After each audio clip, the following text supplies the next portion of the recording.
Mardi 2 octobre 2018, 19h, c'est le journal sur Zawe TV.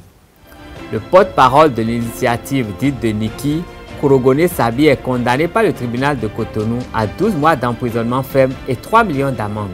Les détails dans un instant. Les députés du bloc de la majorité parlementaire BMP ont rompu le silence. Ils se sont adressés à la presse lundi à l'hôtel Azanaï.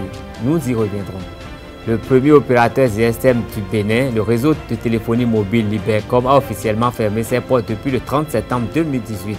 Une déclaration faite par l'ARCEP le vendredi dernier. Le développement dans un instant.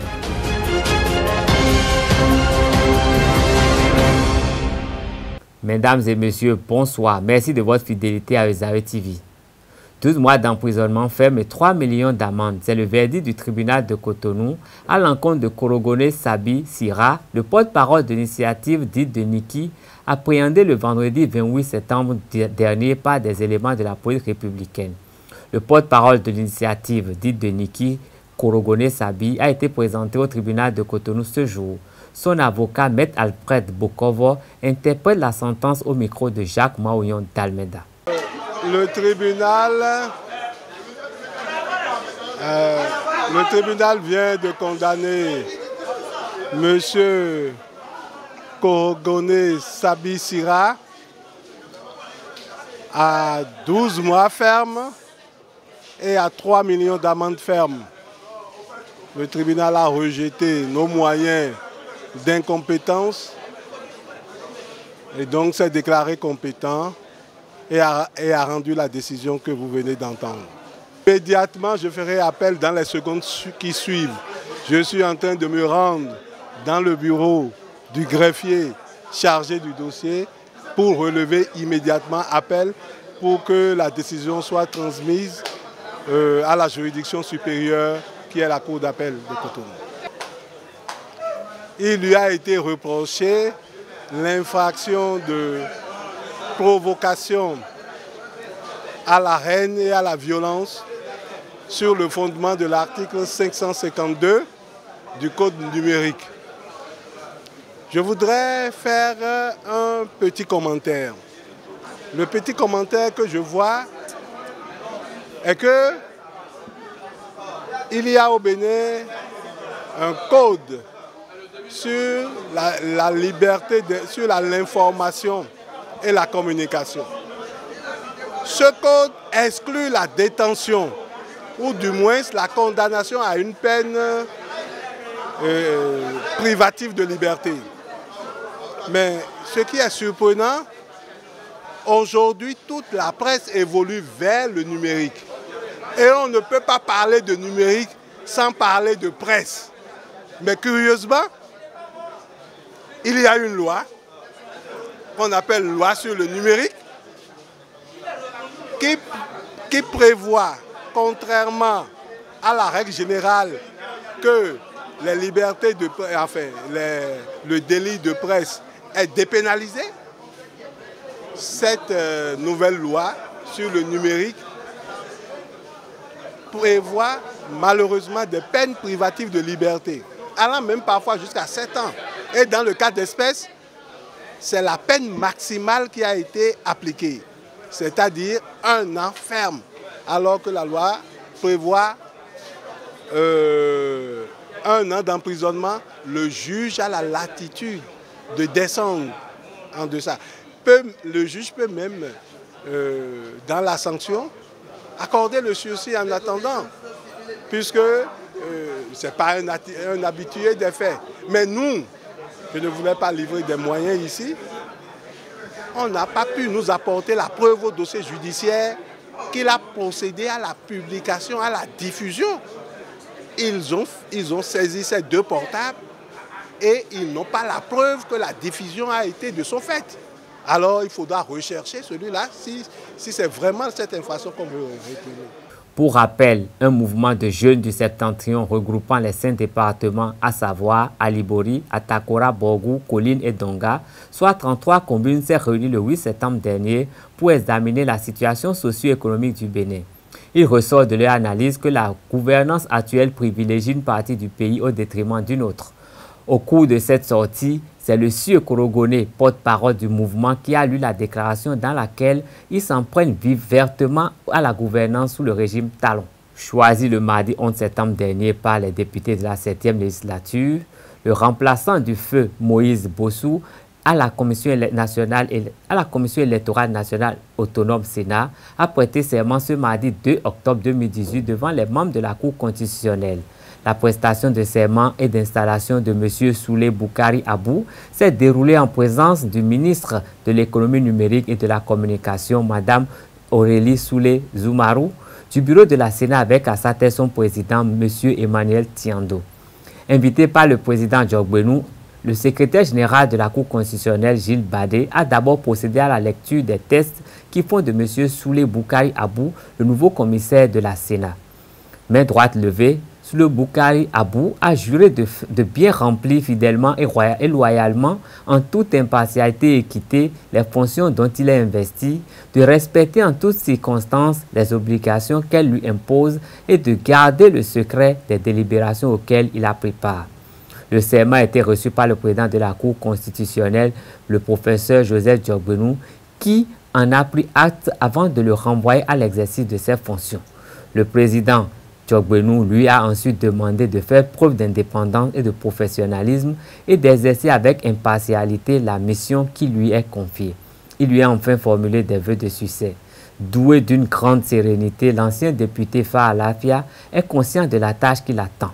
Il conçut ses collègues pour relever les grands défis qui attendent la Commission électorale nationale autonome dans les prochaines semaines.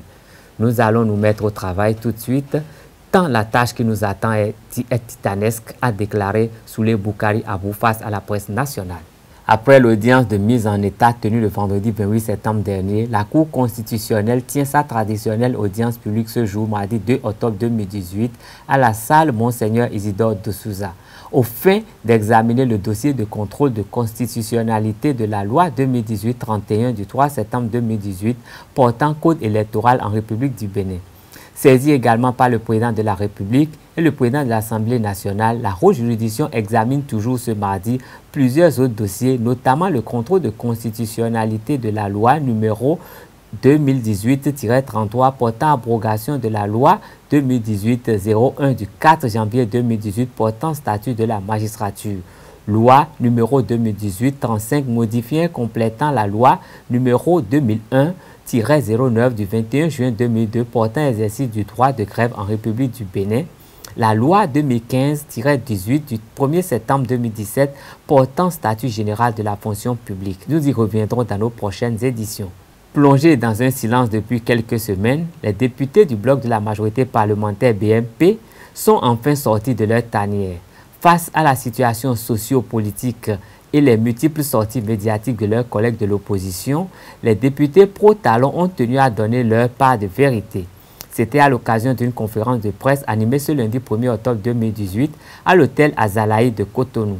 Suivi un extrait des propos du député Jean-Michel Abimbola, coordonnateur du BMP. C'est une cour spéciale. Mais vous avez la cassation. Hein? Après la criette, vous avez le droit de saisir la Cour suprême. Vérifiez cela. Cela n'est pas dit à suffisance, mais vous avez la Cour de cassation après la criette. Donc ça, c'est la première chose que je voudrais dire. C'était une question précise, je réponds de façon précise. En ce qui concerne l'initiative de Niki, ça a été déjà dit à suffisance. Donc je ne vais pas revenir là-dessus. Mais je voudrais vous dire que ne jouons pas avec le feu. Parce que le contexte dans lequel nous sommes aujourd'hui est différent du contexte d'hier. Vous savez très bien que hier, si quelqu'un tenait ces propos-là venant du Nord, c'était un président du Nord qui était au pouvoir, c'était moins grave. Mais aujourd'hui, c'est très grave de dire de tels propos. Et je pense que Orden Adadati a expliqué largement. Le mandat unique, mon cher ami de Kpakpato, je crois. Il ne faut pas être un Kpakpato, hein, parce que tu sais très bien que le président, c'est l'une des premières promesses qu'il a voulu tenir. C'est la minorité mécanique à l'Assemblée qui a dit non. Vous savez bien que le projet de révision est arrivé là. Donc de quoi vous parlez? Il a respecté sa promesse. Terminé. Il avisera. Le reste, maintenant, il a dit qu'il avisera. Et là également, il tiendra promesse. En ce qui concerne les sachets non biodégradables, je pense que ça a déjà été dit également. Nous devons prendre ces mesures-là. Et je peux vous assurer, c'est ma commission qui s'en est occupée. Donc c'est moi qui me suis impliqué personnellement pour que cette loi soit votée. Nous nous sommes assurés qu'il y avait des agréments qui ont été donnés à des entreprises pour installer des industries de fabrication de sachets plastiques biodégradables. Nous nous sommes assurés que dans le laps de temps, il y a des opérateurs économiques qui vont importer des sachets plastiques biodégradables. Aujourd'hui, est-ce que les commerçants vont acheter? Parce que c'est peut-être un peu plus cher. Donc c'est cette enquête qu'il faut faire d'abord pour savoir si nous avons pris des dispositions. Encore que la loi, c'est pour l'avenir. On légifère pour l'avenir, on ne légifère pas pour le présent ou pour le passé. Donc là également, les réponses ont été données. En ce qui concerne la loi sur le bail à usage d'habitation, là également, cela va se mettre en application progressivement. Vous savez qu'aujourd'hui, je suis persuadé que si un propriétaire demande 1 an de caution, je suis persuadé que le locataire va lui dire que ce n'est pas possible. Et il peut aller se plaindre. Et il peut aller se plaindre. Donc progressivement, il y a des droits pour le locataire et il y a des droits également pour le bailleur. Mais quand on fait quelque chose pour aider le peuple, vous trouvez également que c'est mauvais. Mais qu'est-ce que vous voulez au juste? Donc qu'on reste là, qu'on ne fasse rien et qu'on prenne nos salaires tous les mois? Ceux qui critiquent, ça a déjà été dit, combien de lois ils ont proposées là, dans la 7e législature? Il y en a qui sont députés depuis longtemps, qui sont de la minorité. Demandez-leur si depuis qu'ils sont élus là, s'ils ont proposé une seule loi, s'il y a une seule loi qui peut porter leur nom. Et ils critiquent. Mais c'est à vous, journalistes, de faire la part des choses et d'éclairer notre peuple, le vrai peuple, pas, comme dirait le professeur, la foule. Encore que je ne vois pas cette foule-là. En ce qui concerne les cris de détresse, mais bien sûr que les cris de détresse sont légitimes, mais on les entend. J'ai dit quelque part, moi je suis tous les week-ends dans ma circonscription électorale, hein, et je ne me cache pas chez moi. Ceux qui connaissent Kétou me connaissent. Et vous pouvez demander. Donc quand on me parle du peuple, je me demande de quel peuple on parle, parce que moi je suis connecté à mon peuple. Donc les gens parlent au nom du peuple. Mais le peuple ne s'est réuni nulle part pour dire qu'il est contre ce qui se passe. Parce que moi, j'entends parfois des gens dire, des gens même insoupçonnables, quand ils nous croisent dans la rue, continuez, c'est ce qu'il faut faire. Continuez. J'entends ça. Peut-être que vous n'entendez pas. Restons avec le BMP. Le député Orden Aladati, membre de ce bloc majoritaire, a également pris la parole à cette occasion. Il a passé en revue plusieurs lois votées au Parlement sous l'égide du bloc politique favorable au chef de l'État en vue de l'accompagner dans sa vision de développer le Bénin. Écoutons-le au sujet de quelques-unes de ces lois. Il y a eu un texte voté sur le crédit bail, mais c'est un texte révolutionnaire pour les jeunes. On en a vu ailleurs. Vous êtes jeune, vous avez votre premier contrat. À partir de ce texte que nous avons voté, vous pouvez aller prendre une voiture neuve tout de suite et maintenant, sur la base du contrat que vous venez d'avoir. Il n'y avait pas un texte qui sécurise les banques à faire ce genre d'activité, ce genre de service aux jeunes. Vous avez votre premier contrat, vous pouvez prendre la clé de votre maison. Vous avez votre premier contrat, vous pouvez faire équiper votre maison. Nous avons doté le pays de ce test-là, qui n'y avait pas. Nous avons voté une loi qu'on appelle affacturage. Quelqu'un vous doit 2 millions de francs CFA. Vous êtes dans le besoin d'investissement immédiat par rapport à 2 millions. Vous n'avez pas l'argent. Vous portez donc à la banque vos instruments de créance. La banque vous donne cet argent-là, quitte à se retourner contre vos débiteurs. Vous vendez votre dette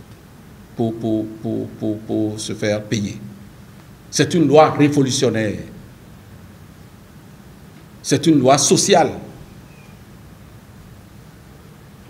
Nous avons voté une loi sur l'aménagement du territoire.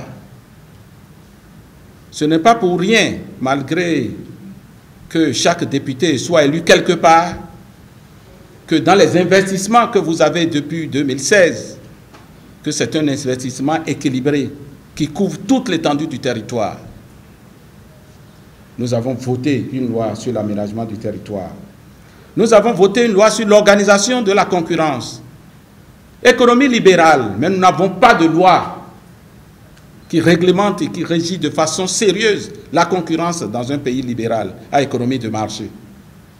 C'est ce que les députés du BMP ont fait et qui leur vaut tout ce que l'on dit. Loi scélérate. Nous avons voté la loi sur les chambres d'agriculture, pour la création des chambres d'agriculture. On ne l'avait pas. Le RAVIP, la loi sur l'identification des personnes physiques, vous savez quelle révolution cela a été. Tout le monde a crié dans ce pays, oh, il ne fallait pas le faire, c'est par réfraction, à la queue leu, que nos détracteurs sont allés s'inscrire. Cet instrument révolutionnaire qui va révolutionner les questions de sécurité, les questions de santé, les questions d'assurance, les questions d'autres prises en charge dans le pays. Voilà ce que le BMP a fait. Nous nous étions retrouvés à Dassa. C'est pour réfléchir, nous approprier le contenu de ces textes-là, nécessaires pour accompagner la réforme, parce que la réforme d'un pays qui a besoin d'être restructuré ne peut pas se faire sans sa portion législative. Ce qu'on nous reproche, c'est de n'avoir pas bloqué tout ce que je viens de vous indiquer, que le coordonnateur du BMP a cité tantôt. Nous n'allons pas bloquer, nous n'avons pas bloqué et nous ne bloquerons pas. La deuxième édition des examens nationaux de l'enseignement supérieur privé du Bénin aura lieu dans quelques semaines. C'est une des réformes de ce secteur d'activité qui a connu plusieurs réformes depuis le début du régime de la rupture. Des réformes sont engagées, nous dira le professeur Dodi Amouzuvi, dans le but de restructurer, moderniser et réorienter le sous-secteur de l'enseignement supérieur. Le directeur des établissements privés d'enseignement supérieur explique ici les différentes réformes en cours et leurs finalités. Il est au micro d'Abdelkader Achirou. Écoutez, il est toujours difficile de faire un point pour une situation qui est en accomplissement. On n'a pas encore fini les réformes, mais c'est encore nous qui disons qu'on peut faire un point à mi-parcours. Je ne sais pas dire si nous sommes à mi-parcours ou non, mais je pourrais déjà dire que l'envol est fait, la vitesse de croisière est atteinte avec les réformes dans les structures privées d'enseignement supérieur et les instructions telles qu'elles arrivent de la part de l'autorité, de Madame la ministre de l'Enseignement supérieur, prouvent que cette année, ce serait en même temps que l'année des structures privées d'enseignement supérieur, ce serait aussi l'année des réformes pour les structures publiques d'enseignement supérieur. Donc, Madame l'avait annoncé il y a quelque temps que nous commencerons quelque part, mais nous allons généraliser pour que l'enseignement supérieur au Bénin puisse redorer son blason. Donc c'est déjà le premier résultat que je retiens, que maintenant tout le monde est rentré dans la danse, en plus des réformes que nous avions déjà amorcées ou réalisées au niveau du public.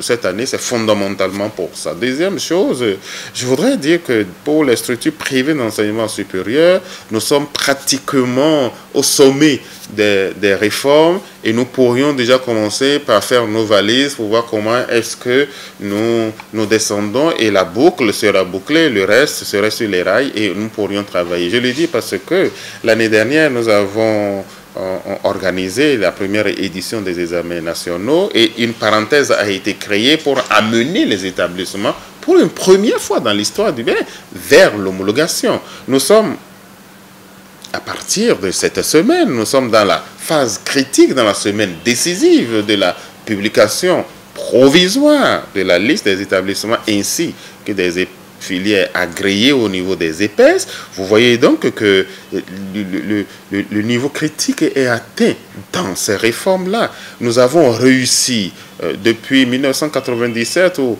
les premiers établissements ont été autorisés jusqu'à maintenant. Il a fallu le gouvernement de Talon, il a fallu Madame la ministre de l'Enseignement supérieur, Madame Atanasso, pour que le Bénin entier, avec toutes les personnes de bonne volonté, toutes les institutions, porte ce projet pour qu'on arrive pour la première fois à l'étape d'agrément. C'est à saluer. Les critères qui ont été retenus par les institutions, par les organes en charge de ce travail sont des critères que je comprends, que je partage. J'ai suivi encore la presse ce matin où les amis de la presse évoquaient un certain nombre de critères.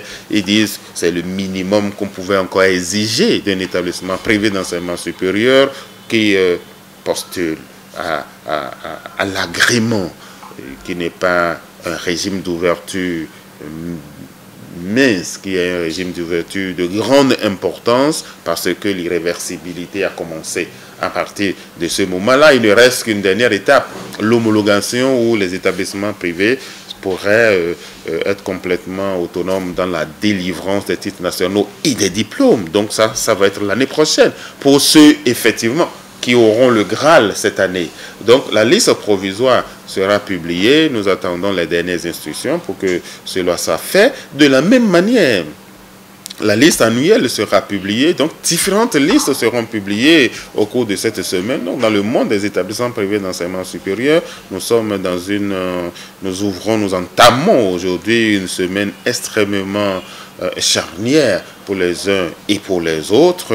La liste des établissements qui seront suspendus pour cette rentrée sera publiée. Donc, toutes les listes devraient être publiées dans leur version provisoire. On offrira aux promoteurs et aux établissements la possibilité de réagir. Le Conseil consultatif national de l'enseignement supérieur est convoqué pour statuer afin que la liste définitive puisse être affichée, publiée. Donc vous voilà que nous nous retrouvons au cœur même des réformes, au cœur de ces grandes réformes que le gouvernement a lancées en vue de rehausser davantage, d'assainir davantage le milieu des établissements publics et privés d'enseignement supérieur au Bénin. Au finish, le bilan à mi-parcours est élogieux, le bilan à mi-parcours est important, le bilan à mi-parcours est fécond, et s'il n'y avait pas existé un président de la République qui s'appelle Guillaume Athanase Talon, il fallait l'inventer, ne serait-ce que pour tous les chantiers ouverts, mais aussi et surtout pour ce chantier-là, parce que j'ai bon espoir que le soleil nouveau se lève sur les établissements privés d'enseignement supérieur. J'ai bon espoir qu'un souffle nouveau est en train d'arriver dans le monde de l'enseignement supérieur au Bénin, qu'il soit animé par des structures publiques ou des structures privées. L'information a été donnée au cours de la sortie médiatique de l'ARCEP du vendredi dernier. L'autorité de régulation des communications électroniques et de la poste, ARCEP, a déclaré la fermeture définitive de Libercom, la société GSM créée par l'État béninois à la fin des années 90. Une décision du Conseil des ministres du 21 juin 2017 pour cause d'endettement.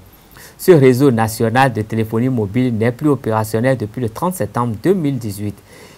Quelle était la situation de cette entreprise et quelles sont les dispositions prises dans le cadre de cette fermeture? Élément de réponse avec ce récit de Anifat Boukari. Libercom, opérateur GSM créé en 2000 et appartenant à l'État béninois, a fermé ses portes depuis juin 2017. La décision du Conseil des ministres en sa séance du 21 juin 2017 dissout cette société pour cause d'endettement. Libercom, marque GSM de l'OPT, a été créé par la suite par le groupe Titan, appartenant à des Américains, qui avaient mobilisé de l'argent auprès de certaines banques pour la mise en place du réseau. Selon les informations reçues au siège de Libercom, avant 2013, où il était encore sous Bénin Télécom SA, les dettes de Libercom s'élevaient à 39 milliards de francs CFA. Mais entre 2013 et 2017, il a eu 18 milliards de francs CFA de dettes réparties comme suite. 9 milliards de francs CFA de contribution au fonctionnement de l'ARCEP, 7 milliards de francs CFA pour Bénin Télécom et 2 milliards de francs CFA pour la SB2E, SONEB, impôt, retour sur salaire. Les droits des travailleurs de Libercom n'ont pas été payés à la CNSA CNSS de 2007 à ce jour. D'après les mêmes sources qui déplorent le fait qu'après 17 ans de travail, ces travailleurs n'ont pas droit à une retraite. À ce jour, le réseau national de téléphonie mobile Libercom SA ne sera plus opérationnel à compter du 30 septembre 2018.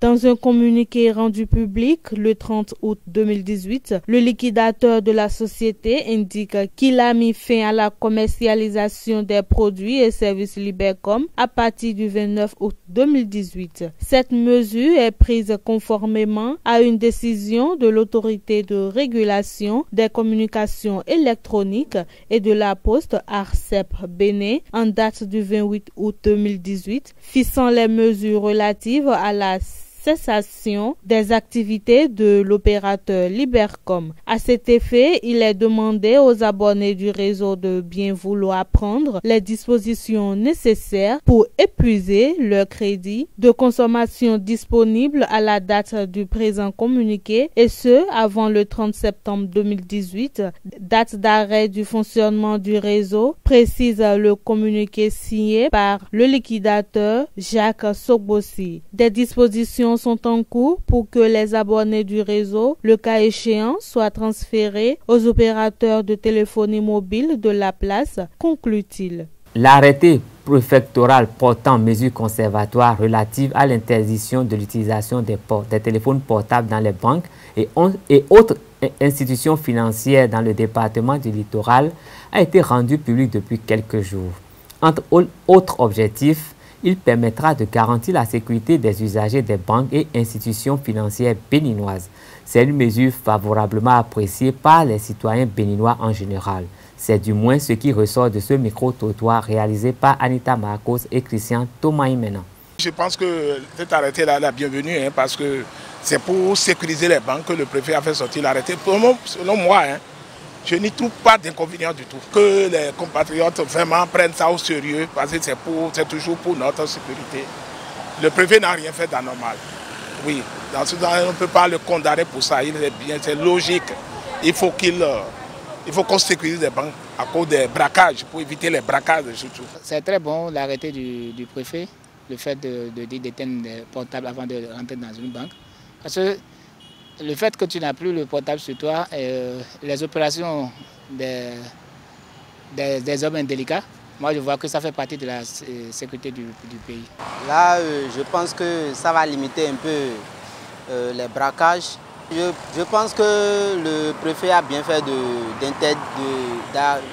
d'amener cet arrêté, soi-disant d'éteindre le portable avant de rentrer dans les banques. Là, je pense que c'est une bonne idée quand même. Moi, je pense qu'on doit éteindre les portables parce que ça peut aussi servir. Bon, on ne sait pas trop. Il peut y avoir des sonneries qui peuvent déranger des gens. Donc, en tout cas, pour mon avis, on doit éteindre le portable. En sport, les 3e et 4e journées des éliminatoires de la Coupe d'Afrique des Nations Cameroun 2019, le sélectionneur national des écureuils du Bénin, Michel Dussueux, a publié en début de cet après-midi la liste des joueurs convoqués pour la double confrontation contre l'Algérie.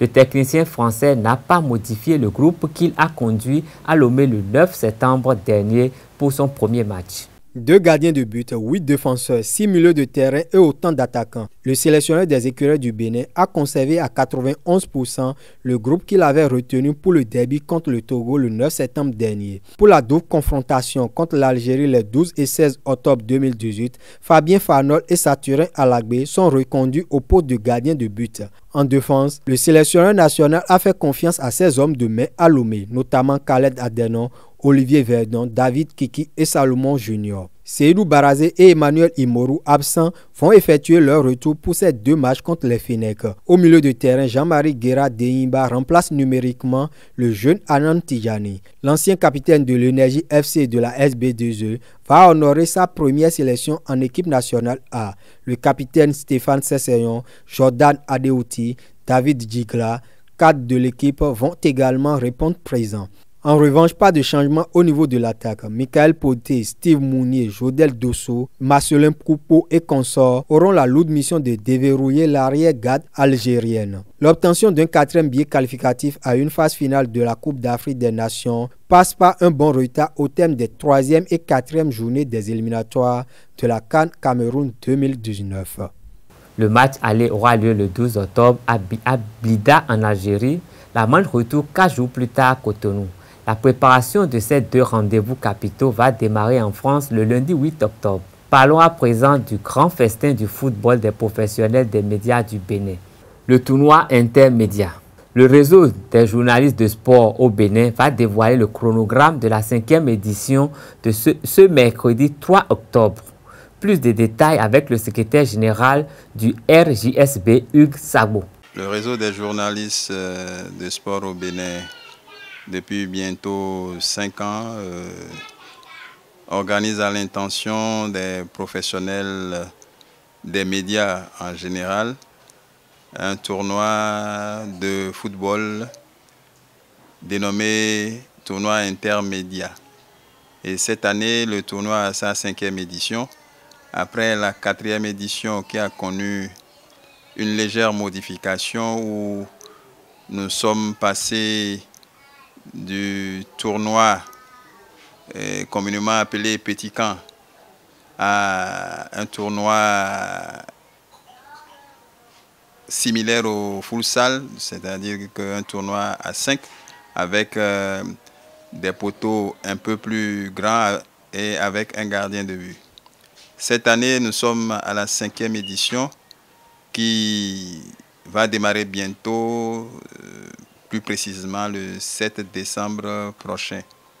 Et à cet effet, le bureau exécutif se prépare activement pour l'organisation de cette 5e édition qui va connaître son lancement le mercredi 3 octobre prochain. Et probablement, ça sera dans la salle de conférence de l'ESAI à 15 heures précises. Et nous appelons tous les acteurs de sport, les amoureux du cuir rond, du monde médiatique, à venir massivement assister à cette cérémonie de lancement de cette 5e édition du tournoi intermédia 2018 pour prendre connaissance non seulement des règlements, des modalités d'organisation de ce tournoi, mais pour aussi prendre connaissance de la surprise que les réserve le bureau exécutif du réseau des journalistes de sport au Bénin pour cette 5e édition spéciale de cette année 2018. À cette 5e édition, la mémoire du reporter sportif Feu François Messan sera honorée. Le président du RJSB, René Sagbo, l'a annoncé à l'occasion du 4e anniversaire de son décès ce 1er octobre 2018. François Messan évoque un professionnalisme dans la presse.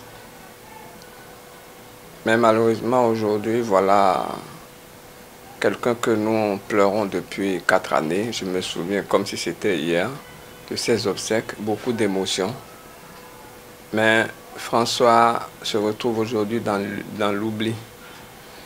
L'oubli parce qu'on n'a pas un repère, quelque chose qui puisse immortaliser celui-là qui s'est sacrifié, qui a beaucoup apporté à la presse sportive en particulier.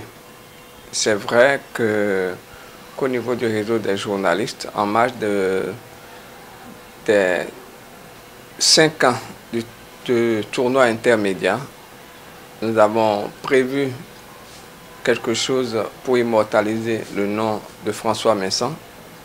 Je pense que d'ici décembre, en marge de cette compétition, tout le monde pourra voir ce que nous apportons au niveau du réseau des journalistes pour François. François qui aujourd'hui reste gravé dans toutes les têtes. Vous voyez bien dans l'environnement de l'audiovisuel tout ce qui est fait, beaucoup d'efforts sont faits, mais François reste là. Il nous manque celui-là qu'on avait au niveau des écrans, sur les terrains de reportage, etc. Et je pense qu'il urge qu'en ce 1er octobre, on puisse avoir une grosse pensée pour François. Il ne mérite pas d'être oublié et surtout qu'il puisse être immortalisé. C'est le plus important, qu'on puisse avoir quelque part François, qu'on puisse avoir une institution et que sais-je qui nous permette de penser à lui à tout instant, parce que c'est un repère, François. Quand on évoque ce nom, pour ceux qui sont bien ancrés dans la presse sportive, c'est vraiment, il peut être même l'idole de beaucoup, parce qu'en matière de professionnalisme, je vous le dis, il n'en a nulle part. Ça va être très difficile de pouvoir avoir quelqu'un comme François pour tout ce qu'il a apporté pour la presse sportive. Voilà. Ainsi se referme cette édition. Merci de rester fidèle à Zaret TV. 3 TV.